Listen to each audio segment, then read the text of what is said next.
Good evening, ladies and gentlemen, and welcome to a news edition. These are the headlines.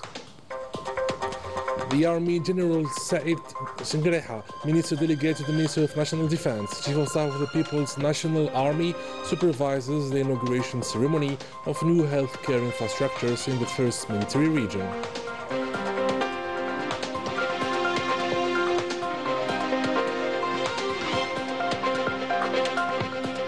Algiers is ready to host the 4th African Startup Conference in a month, an event that will gather investors and young entrepreneurs.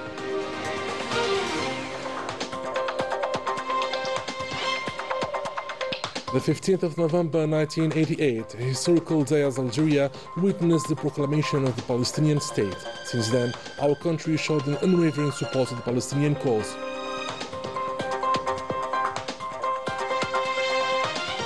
In Morocco, life conditions keep worsening. Families are struggling to live with dignity. The protests are increasing and the Makhzen responds to people's demands with brutality.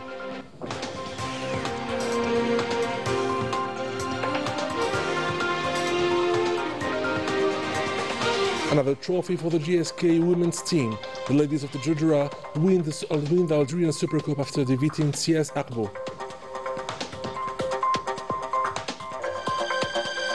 Welcome back. As part of the celebrations commemorating the 71st anniversary of the outbreak of the glorious November Revolution, the Army General Said Sengreha, Minister Delegate to the Ministry of National Defense, Chief of Staff of the People's National Army, supervised on Saturday the inauguration ceremony of new health infrastructures in the first military region. Rania Al-Bahri with more details.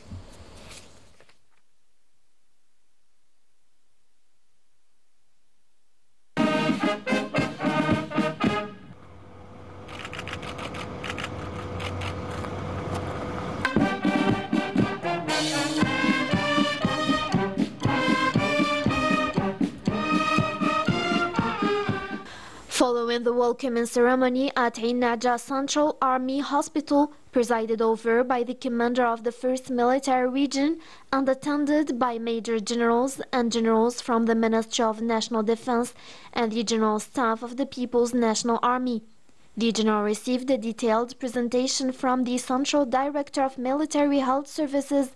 This presentation focused on the new infrastructure to be inaugurated, the construction of which is part of ongoing health projects aimed at improving the performance of hospitals and the quality of health care services provided.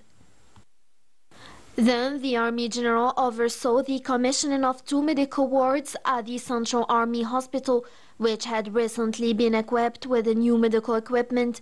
On this occasion, he listened to a detailed explanations presented by the heads of these services. In this context, the Army General closely inspected the hyperbaric department, which offers the latest therapeutic methods of treating hypertension using oxygen therapy, as well as the nuclear medicine department, recently equipped with a new PET scan and PET MRI unit. This unit, specializing in molecular imaging, is equipped with a state-of-the-art equipment, enabling physicians and specialists to establish a precise diagnosis regarding the location and nature of the disease.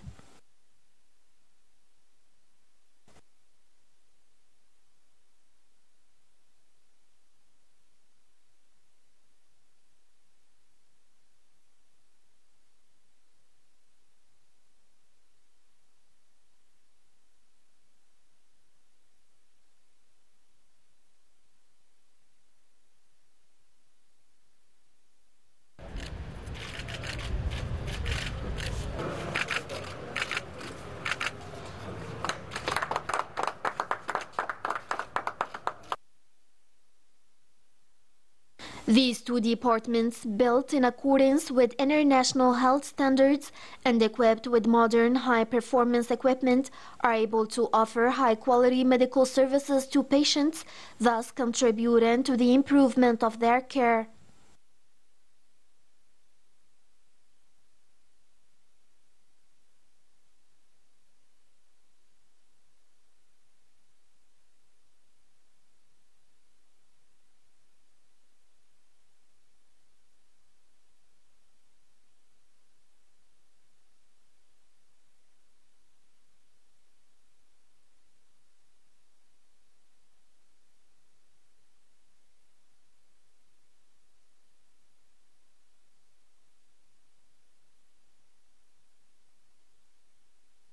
In Blida, the Army General, accompanied by Commander of the 1st Military Region and the Central Director of Military Health Services, oversaw the inauguration of the Regional Mixed University Military Hospital, which will provide medical care to both military personnel and civilians. Following the inauguration, the Army General received a detailed presentation from the hospital's Director General, outlining the hospital's various components, its capacity, and its state-of-the-art medical equipment, as well as the high quality of the qualified medical and administrative staff who support all services within this important military healthcare facility. On this occasion, the Army General held a meeting with the officers and personnel of the Military Health Service, during which he delivered a keynote address that was also followed via video conference by personnel from the 6 military regions. In his address, he emphasized that the inauguration of the new healthcare facilities formed part of the celebrations making the 71st anniversary of the outbreak of the glorious November Revolution, and paid tribute to the courageous men and women who had contributed to the glory and pride of Algeria. He stated that, as part of these celebrations, and in keeping with the message of the valiant martyrs, and convinced of their duty to strengthen the capabilities of the National Army, he was pleased that day to visit the 1st Military Region and inaugurate new healthcare facilities and infrastructure, including the Blida Regional Mixed University Military Hospital, as well as several new medical services within the Central Hospital of the Army. The Army General emphasized that these achievements testify to the unwavering determination driven the High Command to continue adapting the military health system to the new demands of the combat corps and emerging health challenges. He added that, in this regard, what had been accomplished on the ground in military health sector, as well as what was currently being implemented, undoubtedly reflected the special attention that the President of the Republic, Supreme Commander of the Armed Forces and Minister of National Defense, paid to the military health sector. He noted that these achievements were clear proof of their strong determination to reach their objectives, particularly regarding the continuous adaptation of the military healthcare system to new requirements and emerging health challenges. He also indicated that efforts had been made to ensure that healthcare facilities were equipped with the necessary qualified personnel capable of managing specialized medical services and operating modern medical equipment, including highly trained general practitioners, specialists, surgeons, nurses, and technicians, in order to provide the highest level of health care for personnel and their dependents.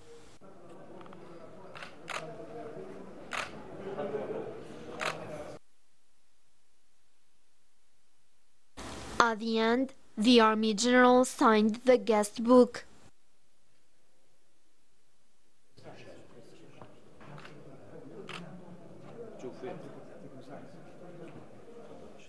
Algeria proves its pivotal role in the African economy as the African Startup Conference approaches. Organizing the event is a major step for Algeria right after hosting the Intra-African Trade Fair, focused on building an innovative atmosphere for creative young minds. Algeria is now the African hub for startups. Politez with Manet Boubagra. Algeria, Africa's hub, continues its path towards African excellence in various fields. Right after the successful Intra-African Trade Fair, it is preparing to host a major event, the African Startup Conference, which aims to build an ecosystem that will enable innovation on a continental level. Through Canal Algérie, African entrepreneurs shared their thoughts on this conference as they emphasized the important role played by Algeria as Africa's driving force in this sector. Algeria needs to encourage investment in local innovation, creating an ideal atmosphere for technical entrepreneurship and reinforcing intra-African trade.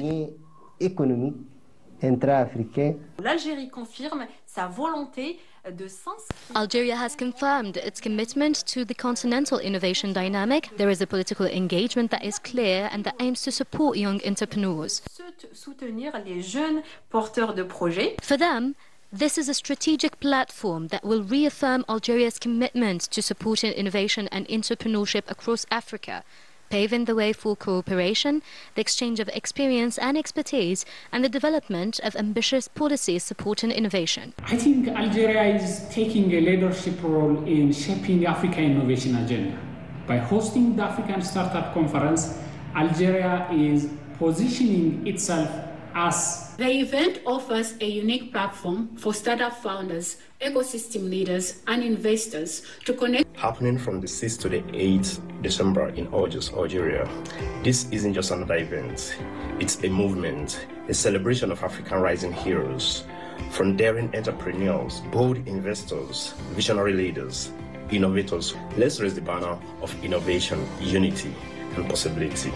Join us at hashtag AXA 2025, where creative minds meet and shape the future of Africans tomorrow, today. Through this conference, Algeria proves its commitment and enthusiasm to be a part of a larger innovative scale, opening a gateway for young entrepreneurs into African and international markets.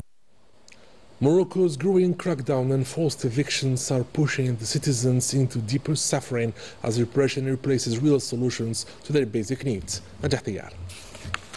Across Morocco, arrest campaigns are intensifying and repression remains the Makhzen's only response to the legitimate demands of its citizens, which aren't yet met, leaving the Moroccans forced to travel long distances simply to access essential water supplies, a daily struggle that further deepens their hardship. If you speak or express yourself, prison is what awaits you. I only claimed my rights and they arrested me. The official in charge of the city of Tiflat has been tyrannizing us. We go looking for water and we can't find any. Adding to that, hundreds of citizens are left homeless overnight as authorities bulldoze the rooftops of modest family homes, exposing the deep divide between ordinary people and a power that chooses repression and forced displacement over meaningful reform. People take to the streets to demand legitimate, legal, essential rights. They are not asking for anything else, only what they need, what is necessary to survive. People are beaten or arrested in the streets. What will happen to a woman with young children? How will an elderly woman survive in the street? These conditions are unacceptable. A policy of systematic restraint is dividing the Moroccans to the brink of despair, widening the social fractures and eroding any remaining trust between them and the Makhzen. The direct cause to what they are enduring today is the consequence of this escalating authoritarian approach. The European political pressure is mounting as more parties and activists demand that Western Sahara's right to self-determination be respected, and the European Union governments stop backing Morocco's stance in violence of the international law. Najah. The Western Sahara cause is gaining ground in several European parliaments. In Spain, the Podemos party continues to challenge the Prime Minister Pedro Sánchez, urging him to abandon Rabat's plan, which the party deems as a violation of international law. Across many other countries, such as the UK and Brussels, activists and human rights groups are intensifying their efforts to defend the Sahrawi right to self-determination. For the young left-wing party, it is time for Madrid to withdraw its support for Rabat's plan. I believe I speak for a large majority of citizens when I say that it is time to correct your position on Western Sahara. The people do not support you, Mr. President. The Spanish people want the Sahrawi people's right to self-determination to be respected. In the same vein, the representative of the left-wing party, Sumar, warns the Spanish government about the legal and political consequences of its support for Morocco, particularly regarding the exploitation of Western Sahara's resources and wealth. This brings us to the trade agreement between the European Union and Morocco. The Court of Justice of the European Union has been clear. Western Sahara is not part of Morocco and its people must have full sovereignty over their own resources. Mr. the President, Spain cannot endorse an agreement that circumvents European rulings on the basis of implied consent. It is never something we ask for, and it allows us to move forward without actually seeking it. This denies a people their political existence. Additionally, recent Spanish reports indicated that the European Commission plans to conclude a new fisheries agreement with Morocco. even though previous agreements were annulled by the Court of Justice of the European Union in October 2024. This agreement is considered illegal because it violates successive decisions of the Court of Justice of the European Union as well as international law. All these rulings clearly reaffirm the distinct international legal status of Western Sahara and state that the territory cannot be included in any agreement without the explicit consent of its people. As debates on Western Sahara intensify within the EU institutions, a delegation of Sahrawi journalists is visiting the European Parliament, aiming to break the media blackout that has long surrounded the Sahrawi cause. And we commemorate the proclamation of the Palestinian state. On the 15th of November 1998 in Algiers, the Palestinian state was proclaimed. Considered as the Mecca of revolutionaries, Algeria has always supported the fair causes, especially the Palestinian struggle for independence. Since then, our country has always shown an unwavering support to this legitimate cause, considering it as a priority and not just a diplomatic affair. In addition to the humanitarian aid and financial support, Algeria spoke for the Palestinian people at the United Nations Security Council, a people victim of genocide. The first National Congress for Executives of the Energy and Renewable Energy sectors started on Saturday at the Sonelgaz Management School in Ben Aknoun under the slogan for a unique public service, with the presence of the State Minister of Hydrocarbons and Mines, Mohamed Arqab, the Minister of Energy and Renewable Energy, Mourad Ajal, and the State Secretary at the Ministry of Hydrocarbons and Mines, Karima Tafel. This meeting was about improving the cooperation in the materialization of energy projects, especially those aiming at developing renewable energy and energy transition. It was also about reviewing the achievements of the last period and discussing the priorities of the next phase in accordance with the strategic vision of the government. As part of the improvement of the cooperation between the Algerian and the United Kingdom Police, the General Director of the National Security, Ali Badawi, was on a work visit to the UK, during which a cooperation memorandum on analyzing fingerprints was signed by the General Director of the National Security and the State Minister for Border Security and Asylum, Alex Norris. This memorandum aims at reinforcing the operational cooperation and developing the skills of the Algerian police technicians in the advanced analysis of fingerprints and identifying people. Sports now with women's football, as GS Kabylie won the Algerian Super Cup after defeating CS Akbou 1-0, a goal scored by Nadia Louanouren at the 79th minute. It's the second historical trophy for GSK after the 2025 Algerian Cup.